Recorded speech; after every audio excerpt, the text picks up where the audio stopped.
He was a revolutionary, a dictator, and for half a century, a constant thorn in the side of the United States. Today, we're going to unpack the absolutely incredible story of Fidel Castro, the ultimate survivor. So how does one person, on a tiny island no less, stand up to the world's greatest superpower for nearly 50 years? Well, that, right there, is the heart of Fidel Castro's story. It's a tale of rebellion, of absolute control, and this just uncanny ability to survive against all odds. And to really get a sense of just how long he lasted, you just have to look at this list. The man outlasted 11 U.S. presidents.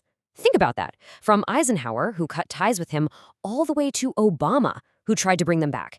So how on earth did he do it? How did he manage to hold on for so long? To understand the survivor, you really have to go back to the very beginning. So let's start with a rebel. What exactly turned the son of a wealthy landowner into a hardened revolutionary?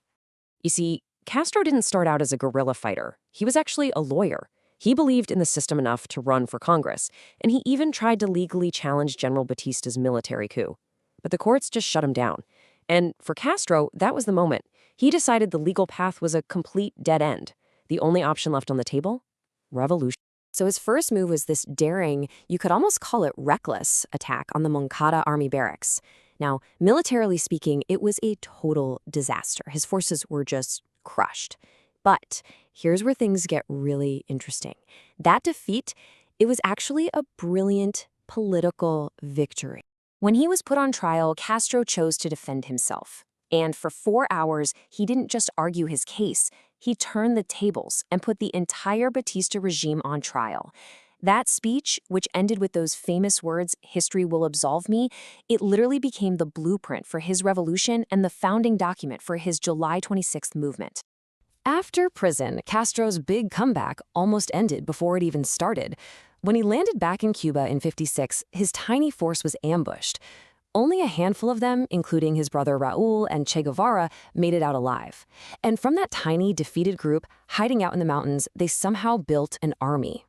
The real turning point came in 1958, when this small band of rebels, maybe 300 guys, managed to defeat a 10,000-strong army. It's just incredible. A few months later, on New Year's Day 1959, Batista was gone. He fled the country. Castro had won. So, the revolution is a success. The rebels are in charge. But what happens the day after a revolution?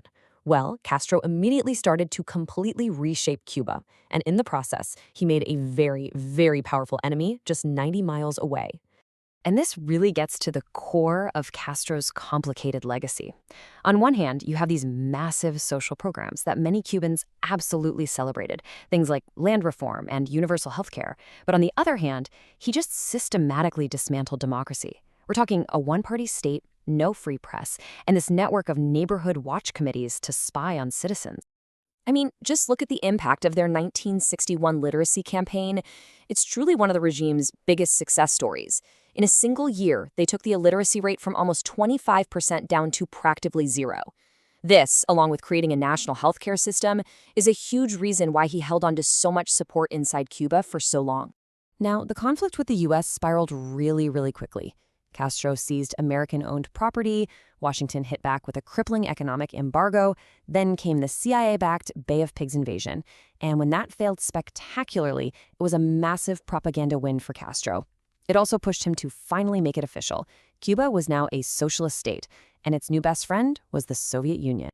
So now, Cuba has a sworn enemy that's determined to get rid of him, which brings us right back to that central question. How in the world did he manage to survive? Well, the attempts to take him out were relentless, and honestly, kind of bizarre. We only know about them thanks to a U.S. Senate investigation.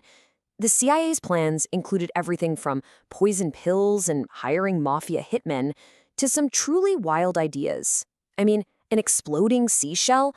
A chemical that would make his iconic beard fall out? Seriously? I am not making this stuff up.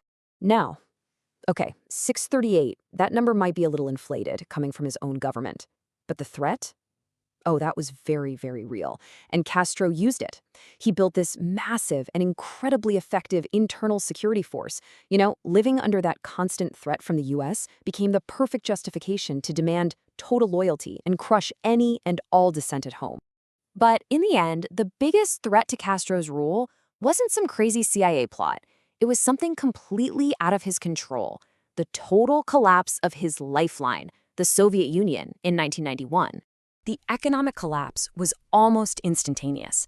I want you to just imagine your country losing 80% of its trade overnight.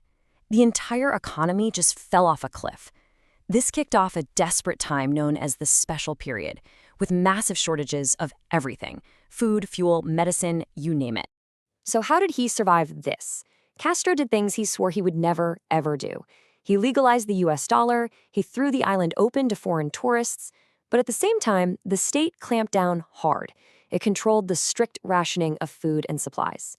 And this, well, it prevented mass starvation, and more importantly for him, it prevented an uprising that could have easily ended his rule.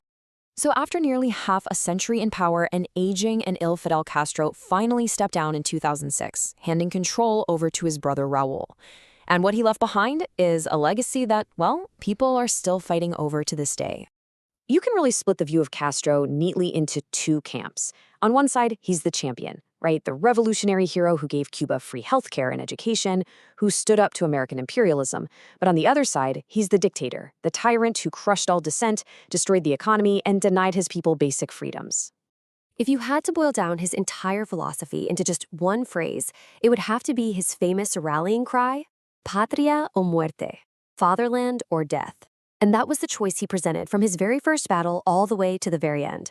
So, in the end, we're left with this question: was he a visionary who finally made his nation free and sovereign? Or was he a tyrant who trapped it in his own ambition, frozen in time?